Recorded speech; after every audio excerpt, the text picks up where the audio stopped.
Wow, folks. February 26, 2024, Sebastian Wayne Drake Rogers, my person of the week.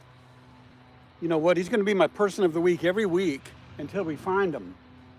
Dead or alive, I hate to say it that way, but until we find this boy. We need to make that the focus, finding him, not casting blame or convicting people before we even find the boy. You know, I keep throwing out there, hoping that somebody in social media will grab this, but what if Sebastian is still in the neighborhood? What if some psycho, unlike me, has a safe room in their basement? Now, I understand that the police, the sheriffs, and the Tennessee Bureau of Investigation have looked at all the people who live in the homes. But how many homes have they actually gone into? How many trash cans have they actually looked at to see, is a family with no children all of a sudden having incontinence products in there, or different types of food? Or the evidence is out there, folks. It's just a matter of finding it. I want to get back to the shocking truth. You know, this is the land of the free, home of the brave. And whether we like it or not now, this is also where we are innocent once the majority social media mainstream says we're innocent. We're no longer innocent until proven guilty, because social media is taking care of that. Regardless of who's innocent or guilty, regardless of whether we're finding this young man right now, we're talking about the Proudfoots and Seth and Tony and JLR and Dolly and all this stuff. All these people out here talking 2 and 3 hours every night, hashing the same old stuff out, and not just on Sebastian's case. I've looked at these other crime networks. You know, if you're going to say something, come out here and say it, do it right, and do it tight. I'm not going to go back and look at your 3-hour podcast from last night when somebody else has a 2-hour one, and then there's another 3-hour, and Joe wants to know, should he do it at 8, 9, 10, or 11 o'clock at night? Come on, people.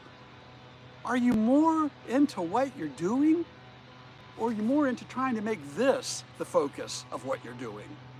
Not me. I don't want anything. I'm in Virginia Beach, Virginia. I'm nowhere near Hendersonville, Tennessee. That's 10 hours away. I've already looked it up. I'm tempted to drive all the way out there. So tempted. But at 66 years old, I'm doing enough just to do this every day, right? Tuesdays, the shocking truth. What else was I going to say about that? Sebastian Roberts, forget the guilty right now and find the child. The guilty will be exposed, okay? But you've got to ask yourself, I don't care who you are, you've got to ask no, you don't have to, but I'm going to ask you, what if you were Chris Proudfoot or Katie Proudfoot and you were innocent? What if you were them and if you were innocent? Nobody believes you. Are you going to stay in your home and let people drive by honking and disturbing all your neighbors and you and everything else going on in your neighborhood? Or if you have the means, are you going to go somewhere else? 10 weeks they've been looking for this boy. And if they can't find him in the neighborhood, you know, they're saying, what is Chris and Katie doing? Well, what can they do? I mean, Seth, yeah, he's out there. He's got all these social media people coming up and saying, oh, let me represent you. Let me guide you. Let me be your PI. No, let's get the FBI involved. Let's keep communicating with the Federal Bureau of Investigation and find out why they're not taking a more hands-on, active look into this. What if, again, what if the shocking truth was there's a major child trafficking ring happening out of Hendersonville, Tennessee? What if? What if the TBI and the Sheriff's Department? No. Let's get the FBI, let's get a third set of eyes onto this case. Forget the guilty right now. Let's find the child. The evidence will lead us there. We don't need people talking for endless hours about this. Action speaks. Listen to somebody talk on and on and on. Even me. You got to have better time, better things to do with your time, folks. I do. I'm 66 years old. I don't have a lot of years left. But this young man at 15, a teenager with autism, and we've still not found him? And like Summer Wells and all the other missing kids, what are you doing about it other than talking 2 or 3 hours a night? Stop it. This is the focus. Not your podcast, not your viewers, not your subscribers. By the way, thank you for subscribing to my channel if you are. But as you see, I'm keeping it short. I'm keeping it sweet. I'm keeping it to the point. Need I say more? The shocking truth is the Proudfoots are innocent right now. They've not been proven guilty in a court of law. Seth Rogers is innocent right now. He's not been found guilty in a court of law. The neighbors are innocent right now because none of them have been found guilty in a court of law. I'm just saying.